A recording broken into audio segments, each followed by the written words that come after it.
சில காரியத்தை நம்முடைய மைண்டுக்குள்ள நம்ம கொண்டு போகக்கூடாது. சில காரியத்தை நம்முடைய இருதயத்துக்குள்ள நம்ம கொண்டு போகக்கூடாது.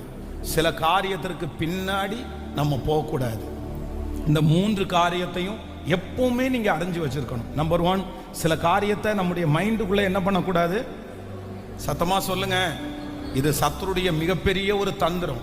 எப்பேற்பட்டவனையும் விழத்தள்ளிடும். நம்பர் 2, இரண்டாவதாக ஒரு காரியத்தை எங்க கொண்டு போகக்கூடாதுன்னா இருதயத்துக்குள்ள கொண்டு போகக்கூடாது. நம்பர் 3, மூன்றாவதாக சில காரியத்திற்கு பின்னாடி நம்ம என்ன பண்ணக்கூடாதுன்னா கேட்கல போகவே கூடாது.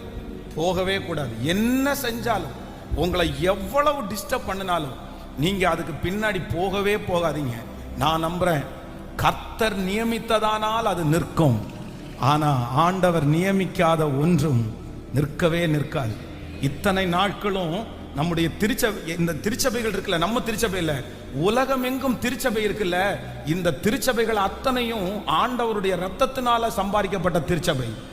இந்த திருச்சபைகளுக்கு விரோதமாய் எழும்பாத ராஜாக்களே இல்லை.